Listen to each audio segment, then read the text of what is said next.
Amém. Paz, graça e misericórdia te sejam multiplicadas. Amém. Em nome de Jesus. Abra sua Bíblia aí, na carta de Paulo aos Colossenses, capítulo 2. Nós vamos ler o verso 14 e o verso 15. Amém. Você está muito cansado? Se você pudesse ficar de pé só mais um minutinho para a gente poder ler essa palavra, eu te agradeço. Amém. Eu gostaria que você emprestasse a sua mente, se assim dizer, para o Espírito Santo nessa noite.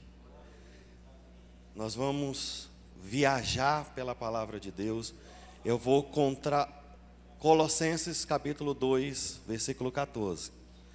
Nós vamos falar sobre uma história, entrar em alguns pontos, a qual essa história ela vai emendar uma com a outra para você poder entender alguns aspectos proféticos sobre a vida e obra de Jesus. Amém? Então, que você fique atento, não deixe que o inimigo venha distrair a sua mente. Todos encontraram? Colossenses, capítulo 2, versículo 14 e o versículo 15. Diz assim a palavra de Deus: e havendo riscado o escrito de dívida que havia contra nós, nas suas ordenanças, o qual nos era contrário, removeu do meio de nós, cravando na cruz, e tendo despojado todo o principado, toda potestade, os exibiu publicamente, e deles triunfou na mesma cruz. Amém? Feche os seus olhos. Pai, em nome de Jesus, está aqui a tua palavra, e eu sei que ela não vai voltar vazia, mas antes ela vai cumprir o fim pela qual ela foi determinada. Senhor, que o teu Espírito agora possa selar nossa mente, selar o nosso coração, que nós possamos, meu Deus amado, compreender e entender a revelação da tua palavra, as entrelinhas da tua palavra. Senhor amado, que todo o atrapalho, que todo o levante do inimigo, que seja quebrado, que seja anulado agora em nome de Jesus. Cerque essa igreja, meu Deus amado, com sangue e com fogo, e que somente a presença do Pai, do Filho, do Espírito Santo e dos anjos que o Pai determinarem estarem aqui a ministrar ao teu povo, tenha acesso a esse lugar. Nos traz a tua bênção, a tua presença, a tua graça, a tua glória, em o nome de Jesus. Amém e graças a Deus. Aqui é o fim da minha mensagem. Eu quero terminar ela aqui. Mas antes nós vamos caminhar por ela, por uma história. Aspectos proféticos da vida e da obra de Jesus. O fim está aqui porque aqui foi o que aconteceu depois da sua morte. A qual a Bíblia fala, a qual Paulo escrevendo, tendo a revelação e passando para a igreja de Colossos, ele está falando assim: vocês tinham um escrito de dívida, ou seja, uma cédula que era contrária, era uma nota promissória que nós devíamos, pastor Valdemir, a Satanás, e ele poderia, através dessa cédula, nos levar ao inferno. Aí Paulo fala assim que Jesus, além de ter pagado essa dívida, a qual eu não poderia pagar, a qual você não poderia pagar, ele ainda pegou, além de pagar, ele pegou todo o principado, toda a potestade, e espiritualmente falando, lá na cruz, a qual ele foi morto, aonde ele pagou a nossa dívida, ele triunfou sobre o inferno. Olha que interessante. Em Jesus se cumpre toda a lei, os profetas e os salmos. É nele que se cumpre. O Antigo Testamento inteiro, ele profetiza sobre Jesus, E no nascimento de Jesus, até a sua obra, vai se cumprindo profecia por profecia, palavra por palavra. E nós vamos começar isso pelo nascimento de Jesus. Quando o anjo anuncia para Maria, a qual ela ia ter um filho, e que esse filho se chamaria Emanuel. E lá na frente fala, e ele se chamará Jesus. Quantas vezes você já leu essa passagem e se perguntou, o nome dele é Jesus ou é Emanuel? Eu quero te dizer que, só a nível de esclarecimento, que Emanuel não é um nome. Emanuel aqui era um título. Era um adjetivo dado a ele, que ia se chamar Deus conosco. Isaías profetizou isso, mas em parte se cumpriu em alguém e em totalidade em Jesus. Quando Isaías profetizou, e ele se chamará Emanuel, pastor Marcos, ele estava se referindo ao filho de Acás, a qual falou assim, olha Acás, você é um rei mau, você é um rei infiel, mas vai nascer um filho seu, a qual Deus vai habitar no meio de nós através dele. E o nome dele não se chamou Emanuel, se chamou Ezequias. Se cumpriu em parte sobre a vida de Ezequias, mas na totalidade, na plenitude na vida de Jesus. Quando o anjo anuncia a Maria, falando assim que Jesus será Emanuel, falando Deus conosco. Essa palavra, ela quer dizer Deus habitando em nós, ou em carne. João, quando escreveu Evangelho de João, capítulo 1, versículo 14, ele diz assim, e o verbo se fez carne e habitou entre nós. Essa palavra habitou, lá no seu original, ela está dizendo assim, ele tabernaculou entre nós. Isso aqui aponta para o nascimento de Jesus, ou seja, Deus dentro do homem. O anjo anunciou assim, o teu filho, Jesus, ele terá a plenitude de Deus dentro dele. Deus dentro do homem, Deus dentro do barro. O que isso tem a ver, pastor? Porque o primeiro ser, Deus dentro do barro, ele se chamou Adão. Deus fez Adão do barro, do pó da terra, e quando ele fez aquele boneco, ele soprou sobre as narinas dele, e o espírito que outrora pairava sobre a face das águas, agora ele passa a estar dentro de Adão. Adão agora recebe de Deus uma autoridade para governar a terra. E Deus diz para Adão, olha Adão, você vai governar toda essa criação, das aves dos céus, aos animais da terra e até os animais no mar. Você vai dominar, você vai governar. Eu fiz essa terra, esse jardim, esse paraíso para ser um reino para ti. Inclusive, quem colocou o nome em todos os animais foi Adão.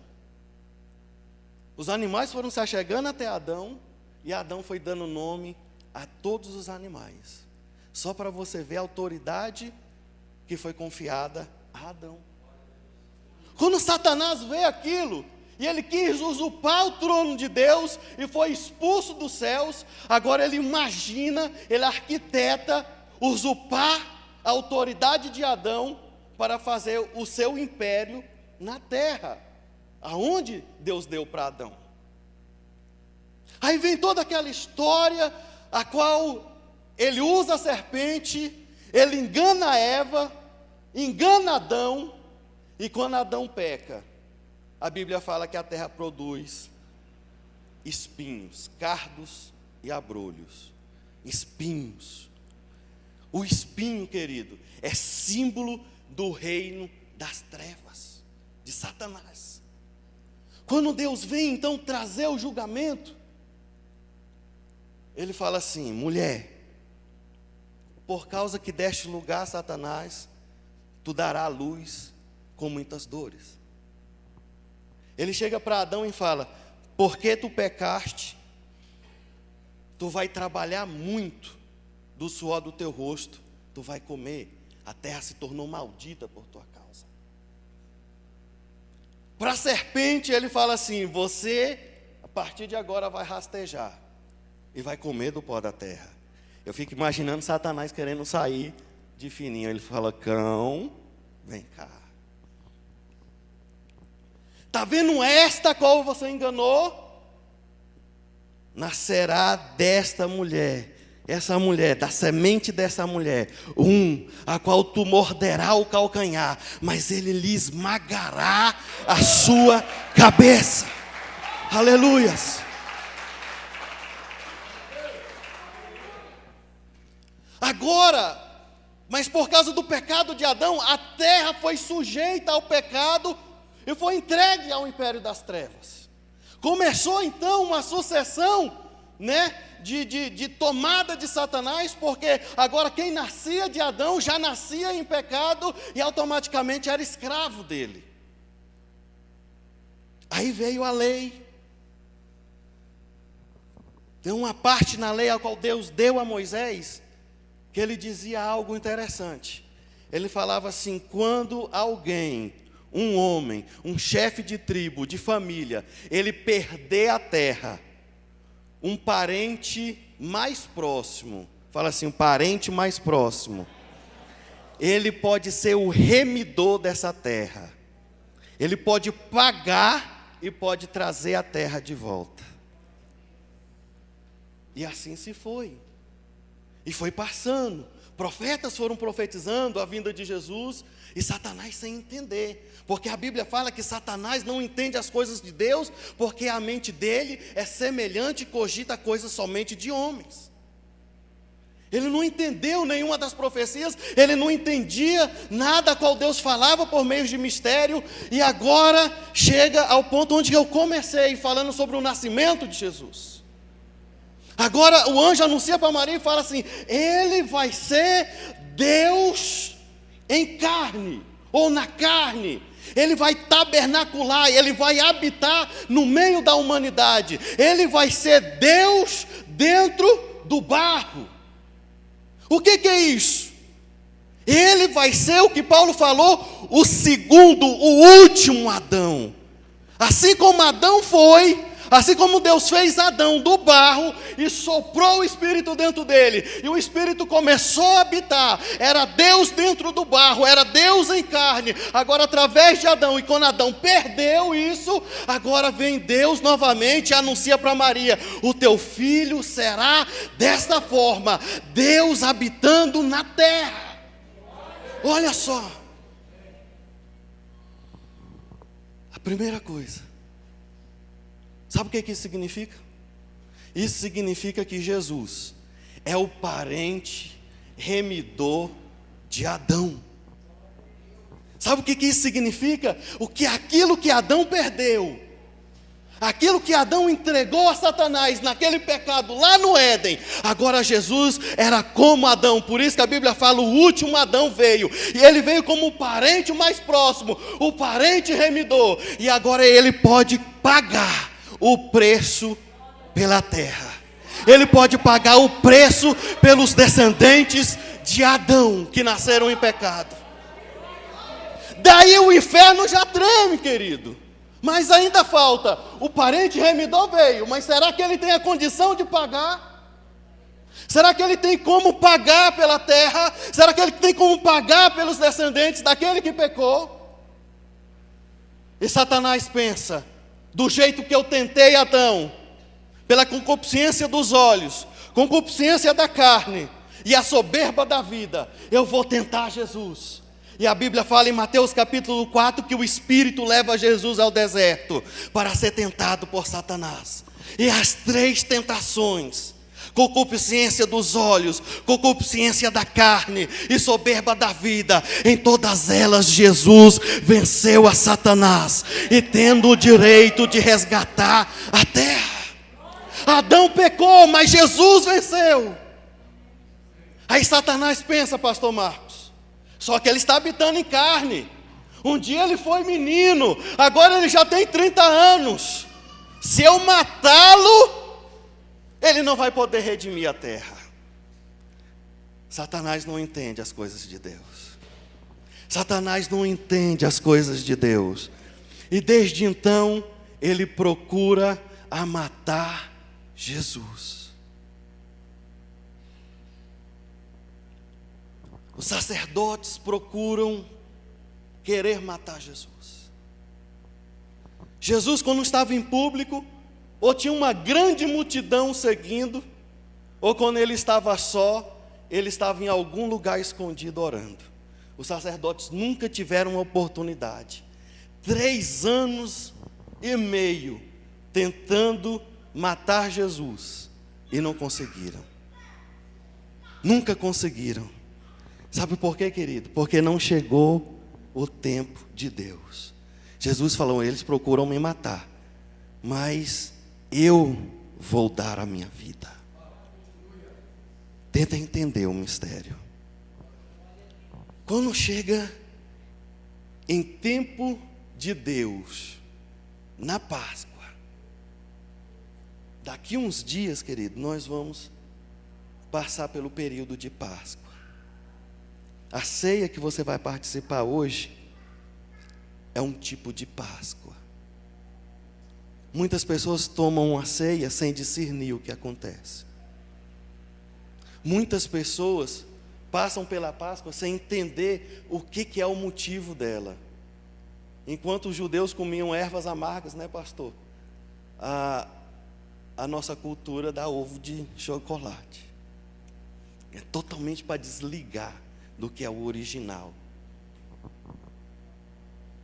Quando chega no período da Páscoa, a festa a qual foi dada por Deus para celebrar a saída do povo do Egito, Jesus senta com seus discípulos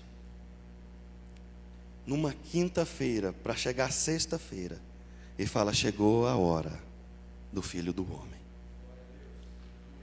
Chegou a hora do parente remidor pagar o preço do resgate. E o preço era o preço do seu próprio sangue. Era o preço da sua própria vida, a qual Satanás não entendia, a qual os discípulos não entendiam. 3 anos eles procuraram matar Jesus e não conseguiam. Mas naquela noite, Jesus falou: o Filho do Homem vai se entregar. Eles partiram da ceia. Jesus chamou os discípulos para orarem juntos no Getsêmani. Os discípulos saem para orar com Jesus. Um deles, chamado Judas, por causa de uma repreensão dura de Jesus naquela noite, sai dali para poder entregar Jesus. O sinédrio, que não funcionava à noite, mas naqueles dias eles estavam funcionando à noite. Parece o Congresso, né, aqui em Brasília. Quando eles se reúnem para querer fazer alguma coisa contra o povo, é uma reunião extraordinária, né? É onde que ninguém sabe o que está acontecendo. A mesma coisa foi o sinédrio. Se reuniram de noite, de madrugada, pagaram cerca de 50 pessoas para poderem incriminar, levantar falso testemunho de Jesus a Pilatos. Agora estava toda a armação feita e só faltava uma coisa: onde está Jesus? E de repente, no meio daquela reunião, se ouve um barulho na porta. Eles abrem a porta. Quem é? Judas, com o coração cheio de Satanás, falando assim: eu sei onde está Jesus. Eu posso levar vocês até lá. E aquele a qual eu der um beijo, esse você pode pegar, é Jesus. Nesse meio termo, lá no Getsêmani, lugar de prensa, Jesus começa a pagar o preço pela remissão, pelo resgate, pelo aquilo que Adão perdeu. Ele tinha que pagar com o preço do seu próprio sangue. Jesus no Getsêmani começa a orar, porque Deus revela para ele que está chegando a sua hora, e ele começa a orar com intensidade. Deus mostra para ele o que ele tem que passar, e a oração dele fala: Pai, se for possível, passa de mim esse cálice. E se levanta angustiado, vai lá onde estão os discípulos, e todos eles estão dormindo. Ele levanta eles e fala assim: vocês não podem orar comigo 1 hora. Eu falei para vocês que é chegada a hora do Filho do Homem. Daqui a algum tempo vocês não vão estar mais comigo. Vocês não podem passar esse momento comigo, minha alma está angustiada. Ele volta novamente a orar: Pai, passa de mim esse cálice. Levanta para ver os discípulos estão dormindo.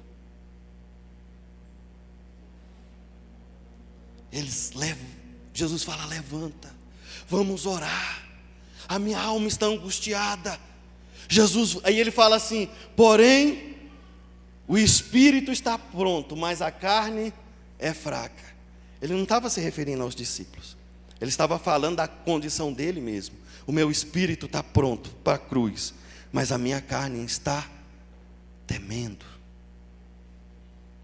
Quando ele volta a orar, a Bíblia fala que ele suava gotas de sangue.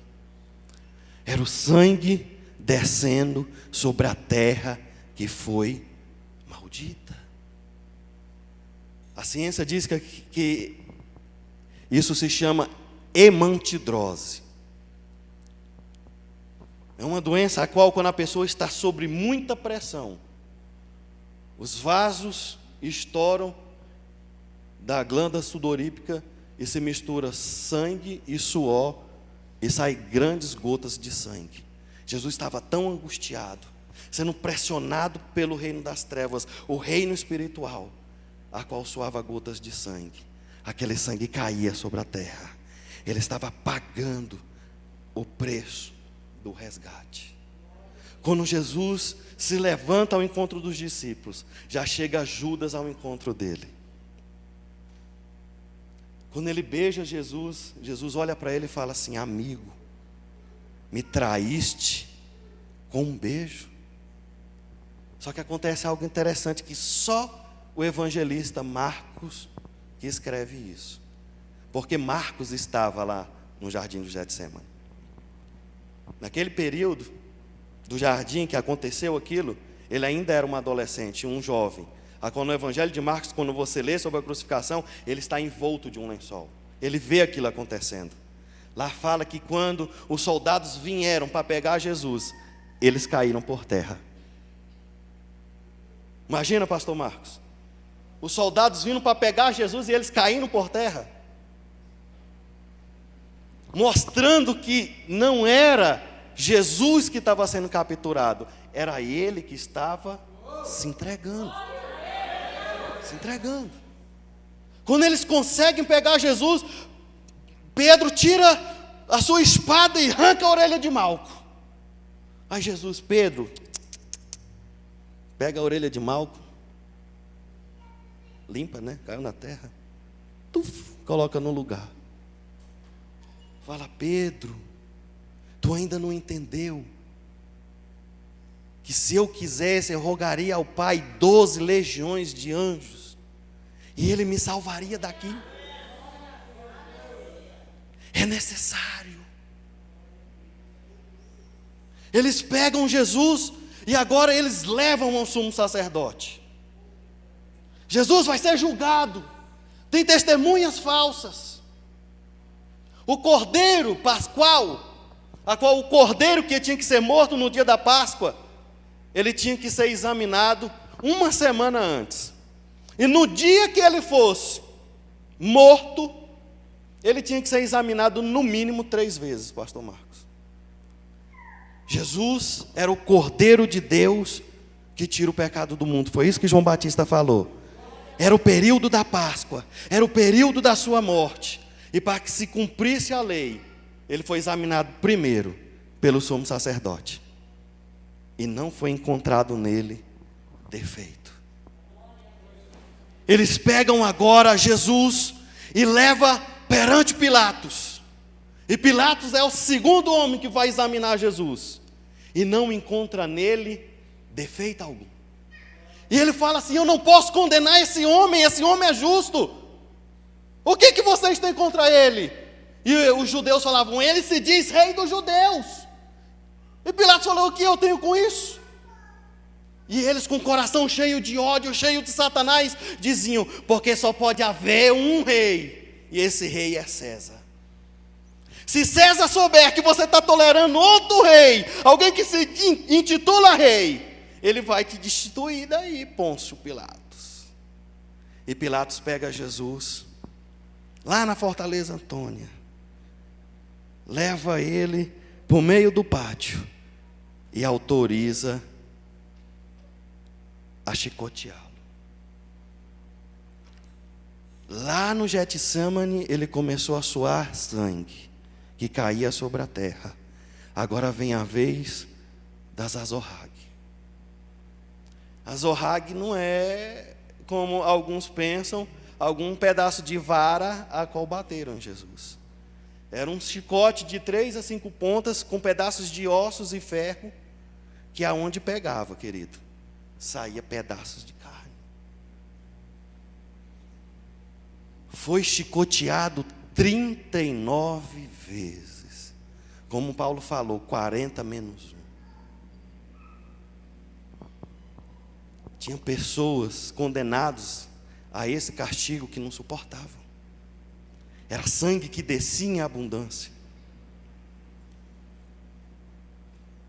Um médico americano falou que todo ser humano, independente dele ser saudável, novo,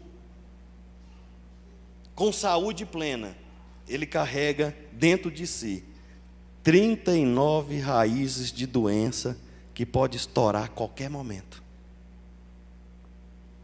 Acho que vocês não entenderam, não captaram o que eu estou falando. Jesus levou quantas chicotadas? Quantas raízes de doença que pode estourar no homem? Cada chicotada que Jesus estava levando, Ele estava levando sobre o seu corpo. Ele estava levando sobre o seu corpo o câncer. Ele estava levando sobre o seu corpo toda sorte de enfermidade. Toda sorte de enfermidade. Era um preço que Ele estava pagando pela terra que se tornou maldita. Pilatos pega Jesus e falou: já dei o castigo, agora eu não quero mais, vocês resolvam com ele. Os judeus falavam: ele tem que morrer, ele foi contra a nossa lei. Ele falou assim: mas por causa da festa de vocês de Páscoa, Herodes está por aí, vai procurar Herodes e ver o que Herodes fala. Isso é jurisdição de Herodes.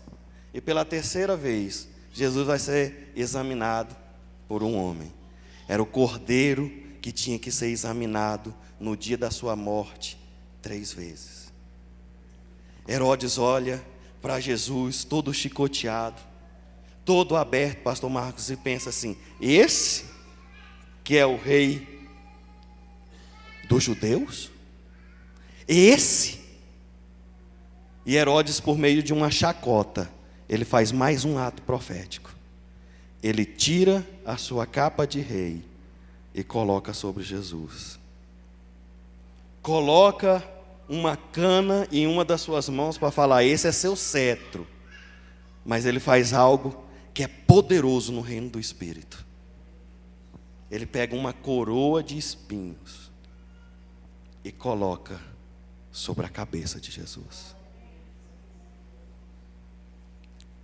Esse momento foi selado a derrota de Satanás.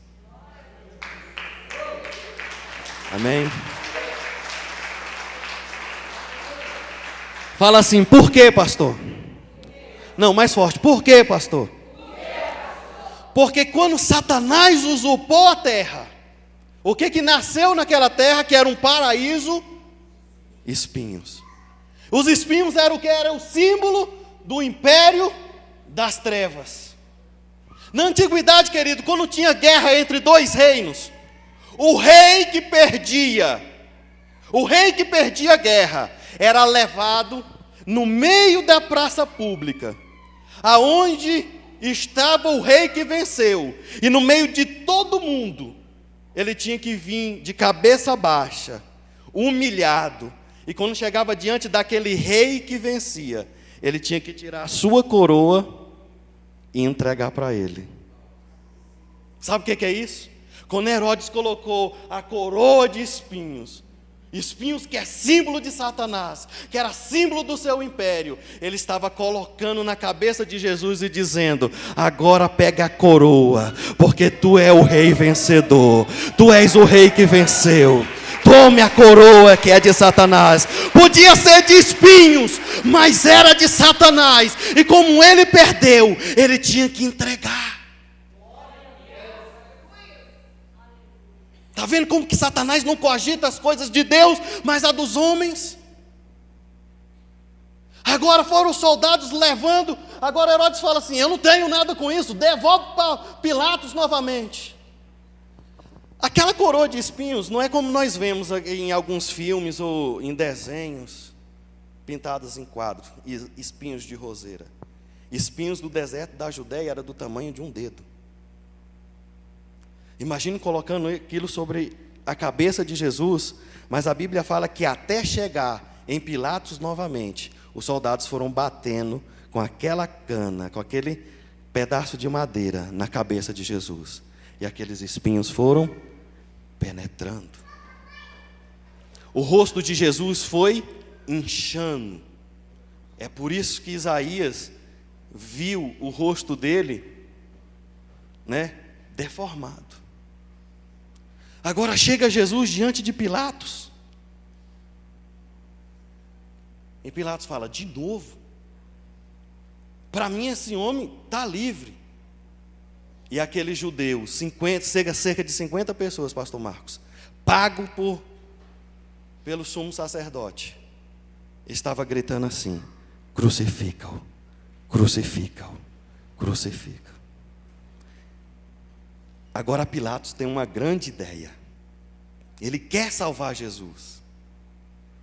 Ele fala assim: no período da festa que vocês estão passando agora, da religião de vocês, que é chamado Páscoa, é dado um direito de liberdade para um prisioneiro. Ou seja, vai ser dado um direito de perdão. Está aqui um homem, um criminoso, a qual vai ser executado, chamado Barrabás. E está aqui esse Jesus, a qual vocês chamam de Rei dos Judeus. Quem que vocês querem que solte? Jesus ou Barrabás? E aquelas pessoas diziam: crucificam, crucificam. E Pilatos pega água e lava as suas mãos e fala: eu não tenho nada com o sangue desse inocente. E aquele povo gritava assim: que o sangue dele recaia sobre nós e os nossos filhos.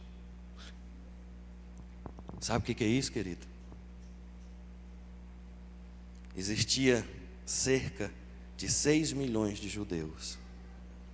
Além de 70 anos depois daquilo acontecer, um general entrar e acabar com Israel, os filhos dele também pagaram preço, porque Hitler matou exatamente o mesmo tanto de judeus, a qual estava gritando naquele período de nação assim: crucificam, crucificam.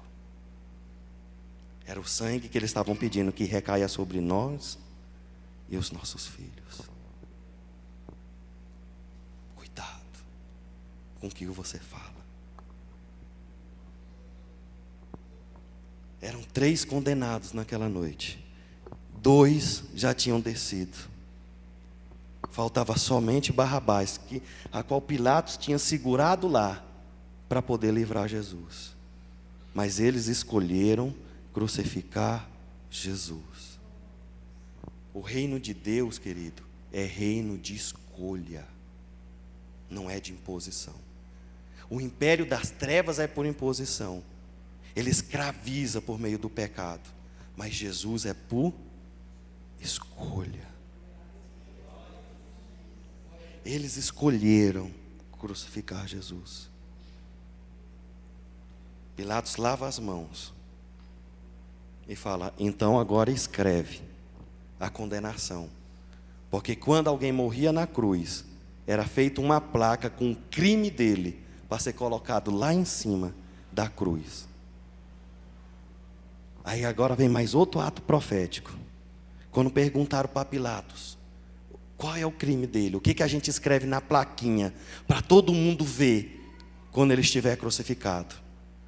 E Pilatos fala assim: escreve em 3 línguas. Quantas línguas? 3. Jesus Nazareno, o rei dos judeus. Escreve isso em grego, escreve isso em latim e escreve isso em hebraico, para que todos vejam qual foi o crime desse homem. Sabe por que isso é profético, querido?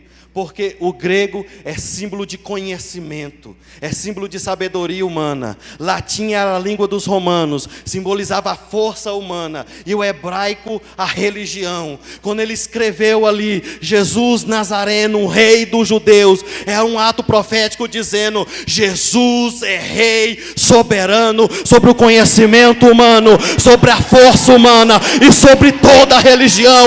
Ele é rei sobre força, conhecimento e religião. Os atos proféticos não param daí em diante.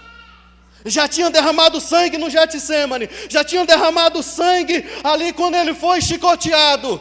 Agora, para o condenado ser morto numa cruz, ele só tinha que estar envolto de uma tanga, cobrindo a sua nudez. Pega aquela capa que Herodes colocou sobre ele, a qual o sangue secou, e eles puxam de uma vez só. Aquelas feridas que estavam coaguladas, agora se abrem novamente, e o corpo de Jesus começa a derramar sangue. Eles colocam uma parte da cruz para que Jesus fosse levar até o lugar que ele ia ser crucificado. Da Fortaleza Antônia até o Calvário, até o Gólgota, era cerca de 650 metros. Era somente 2 esquinas, querido. Jesus começa a levar aquela cruz e aquele sangue descendo. E foi que imaginando, se Jesus fosse olhar para trás, ele ia ver as pegadas de sangue que ia acompanhando. Da onde ele foi chicoteado e condenado até o Gólgota, ele foi pisando pegadas de sangue, para se cumprir o que o profeta Isaías disse: pelas suas pisaduras nós fomos sarados. Ele já levou as raízes de enfermidade e agora por elas nós fomos sarados. Era um período de Páscoa. Muitos judeus vinham de toda parte do mundo, e eles vinham com roupas brancas, branquíssimas, para ficar de frente com o sumo sacerdote que matava o cordeiro, na expectativa de que o sumo sacerdote pegava um ensopo, um tipo de planta que tinha lá em Israel, que servia como uma esponja. Depois do cordeiro sacrificado, eles pegavam aquele ensopo e começavam a aspergir o sangue. Judeus do mundo inteiro vinham na expectativa, pastor, de ser manchado com aquele sangue daquele cordeiro.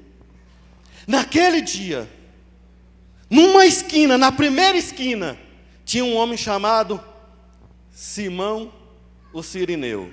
Fala assim: Simão o Cirineu.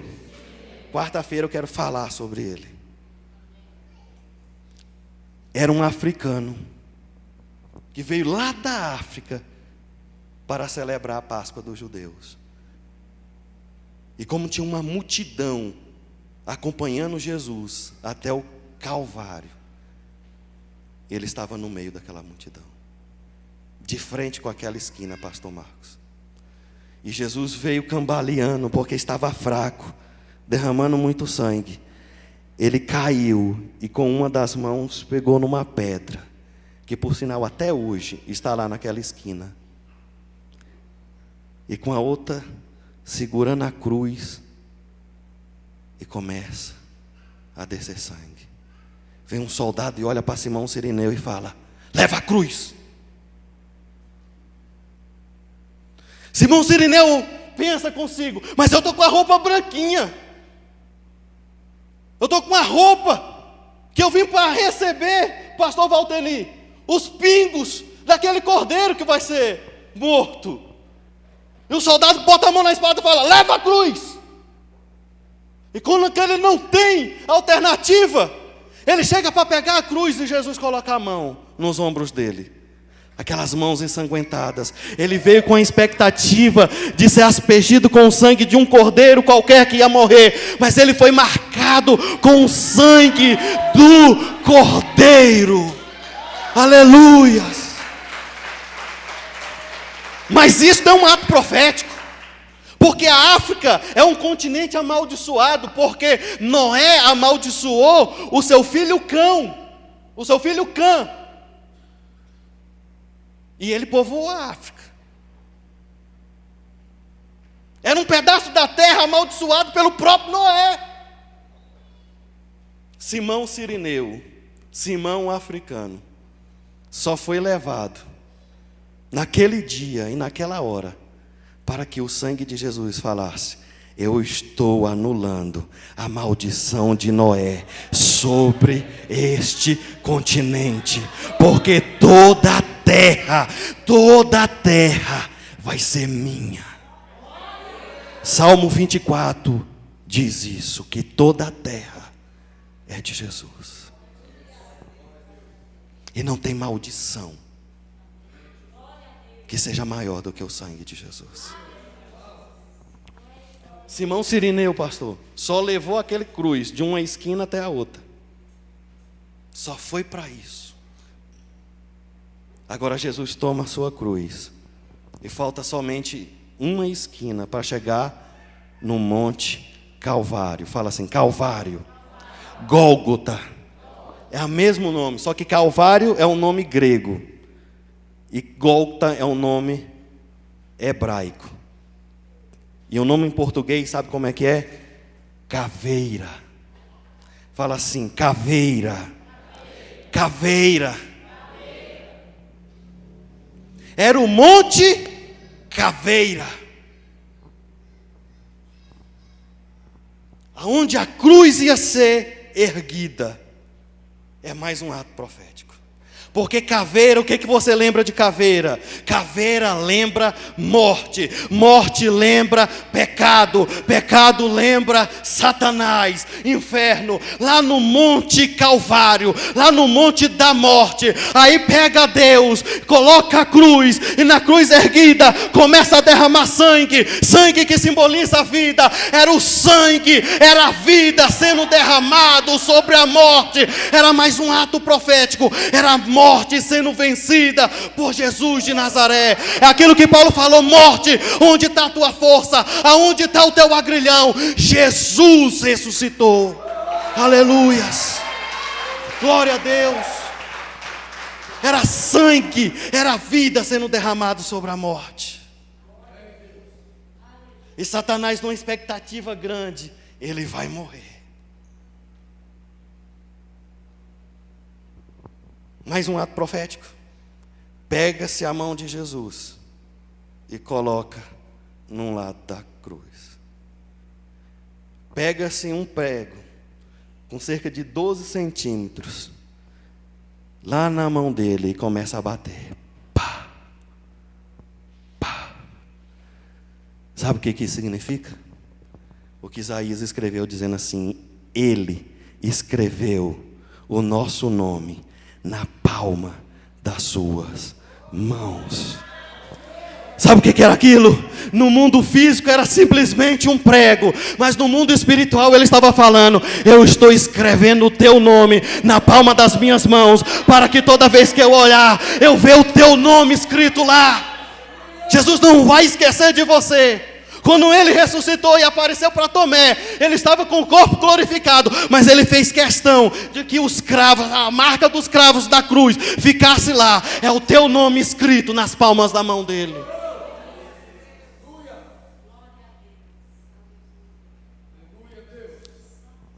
Foi erguido Jesus entre os céus e a terra, falando que era o mediador entre Deus e os homens. Sangue sendo derramado, os pés pregados a qual ele estava encurvado, e as suas costelas comprimindo seu pulmão, e a dificuldade de respirar era imensa. Os dois ladrões na cruz iam demorar a morrer, porque eles não foram chicoteados. Eles teriam que morrer por duas mortes, pastor. Ou asfixiado, porque a costela comprimiu o pulmão, ou de parada cardíaca. O coração estava sendo pressionado. Jesus todo ensanguentado,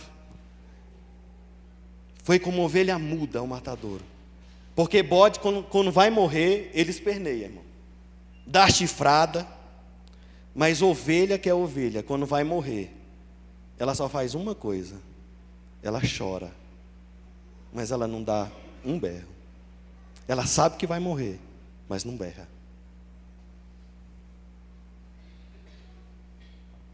Mas ele também não conseguia falar. Estava faltando ar.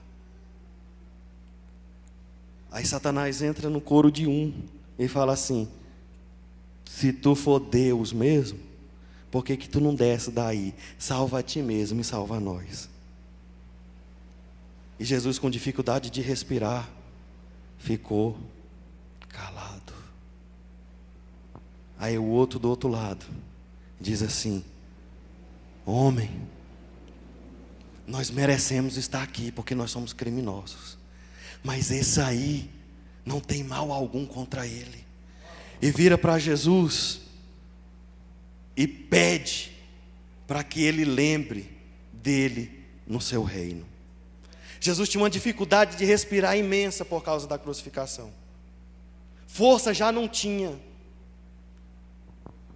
Mas por causa de uma alma, ele virou e ainda salvou aquele homem.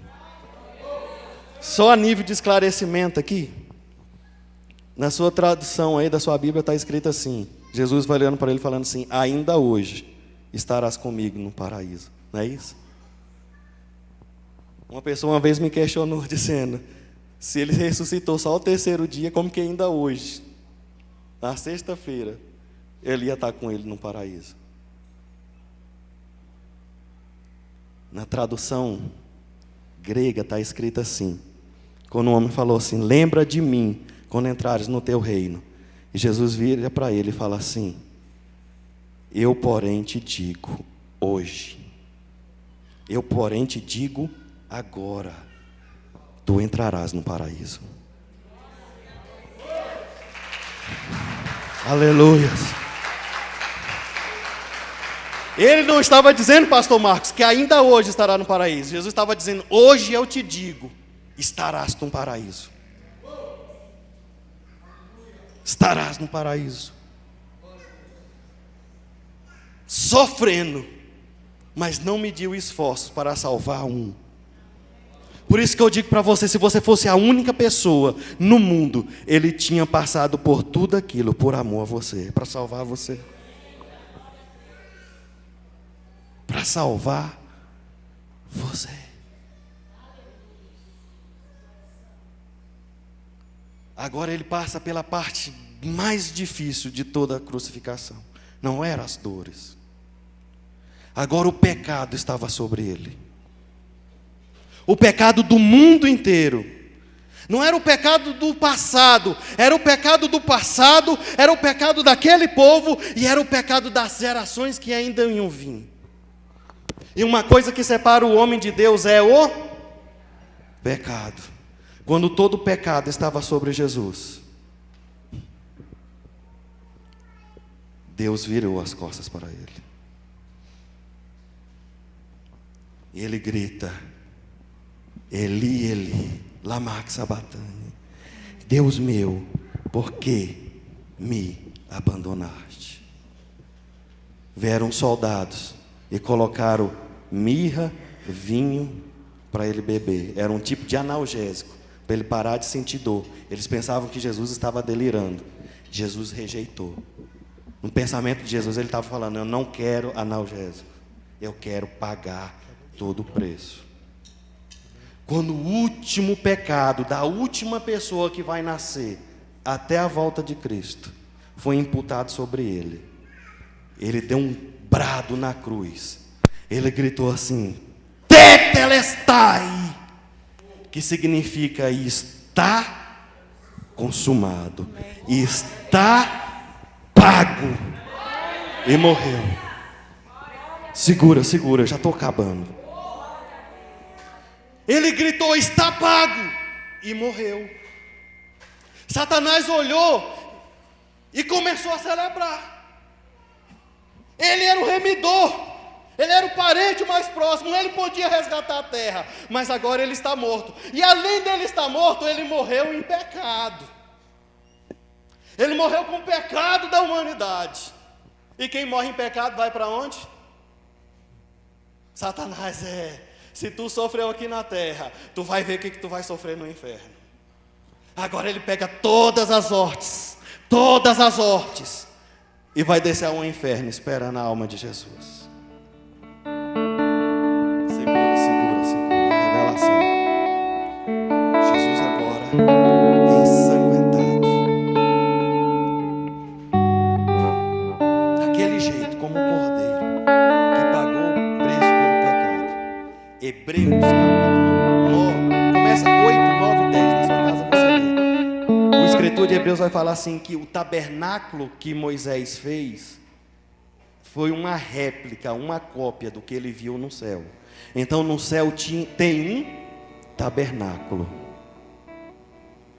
Jesus, ele tinha que morrer na cruz como um cordeiro, mas quando ele foi àquela região celestial, ele entrou daquela forma, ensanguentado, e foi no Santo dos Santos, no tabernáculo dos céus, e ofereceu o seu próprio sangue como um sacrifício eterno. Lá no tabernáculo do céu, ele estava dizendo assim: o meu sangue vai servir para salvar todas as gerações, todos os homens. E quando lá na terra houver um pecador arrependido, o meu sangue que foi derramado nesse tabernáculo no céu vai poder redimir, salvar, limpar a alma desse homem. 4 faces Jesus teve no seu ministério, que aprontava para o querubim: rosto de homem, rosto de boi, rosto de águia e rosto de leão. 3 faces do ministério de Jesus foi na terra. Ele veio como homem, nasceu como homem. Ele viveu seu ministério como cordeiro. E ele fez obras, ele trouxe os céus com o rosto de águia. Mas só depois da sua morte, que ele veio como a face de leão, o ministério de leão. Quando o inferno estava reunido, lá, esperando a alma de Jesus, aí Jesus aparece. Antes ele vai lá nas regiões celestiais, lá nas regiões espirituais, e vai pregar a todo o cativeiro. Porque a Bíblia fala que o inferno era dividido entre o Hades e o seio de Abraão. O justo que morria ia para o seio de Abraão, o ímpio ia para o Hades, mas ficava na mesma região. Jesus foi levar todo o cativeiro. Ele chegou lá em Adão e falou assim: Adão. E ele falou: quem é? Ele falou: eu sou a semente da mulher. Arão, eu sou o cordeiro pascual. Isaías, eu sou aquele que você viu, o Emanuel. Jeremias, eu sou o teu consolador. Davi, eu sou a resplandecente estrela da manhã. Ele foi pregando para todos aqueles que estavam naquelas regiões espirituais. E ele levou todo aquele povo para consigo. E agora ele vai lá onde Satanás está reunido, lá no Hades. E Paulo tem essa revelação aqui. Já chega Jesus, não como um cordeiro que foi morto na cruz, mas como um leão. Ele traz na sua mão um documento. É esse versículo aqui que nós lemos. Esse versículo aqui acontece lá no inferno. Ele chega no inferno com o documento na mão e ele fala: está vendo, Satanás? Esse documento, essa cédula, esse escrito de dívida que o homem tem com você, eu estou rasgando, porque eu paguei o preço com meu sangue. Eles estão livres, eles estão livres. Aleluia! Está está me vendo assim, está vendo as marcas das minhas mãos? Se cumpre uma profecia dada por Deus lá no Gênesis, você ia morder o meu calcanhar, mas agora eu vim aqui para cumprir a segunda parte dessa profecia. Abaixa a sua cabeça, porque eu vou esmagar ela agora. Aleluias, aleluias. Ele fala: a terra é minha. Os homens, filhos de Adão, filhas de Eva, são meus, eu comprei. Só que eu não sou imperador, eu sou rei. E eles têm liberdade de escolha. Escuta, escuta, escuta. Fica de pé para nós orarmos. Eu vou para o meu Pai preparar a morada.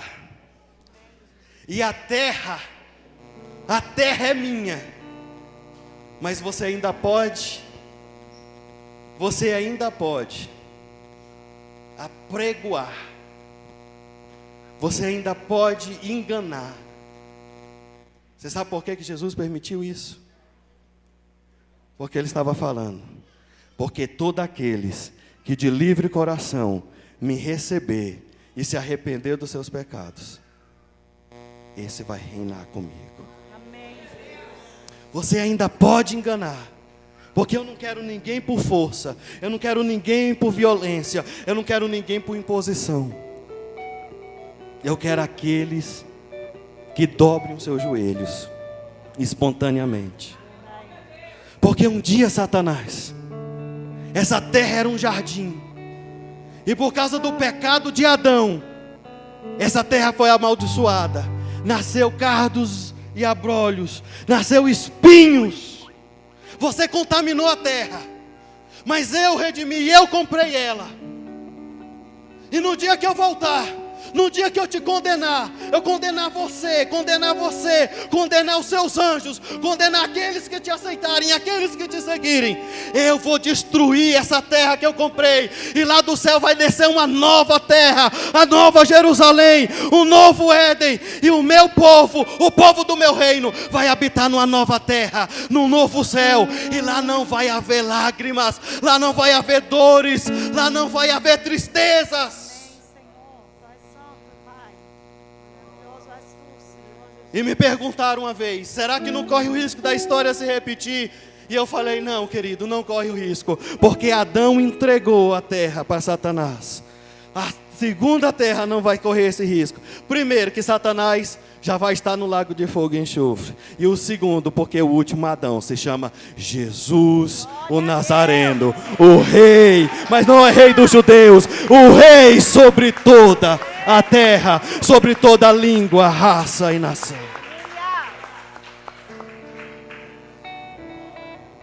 Um dia antes dele ser crucificado, ele fez isso que nós vamos fazer agora.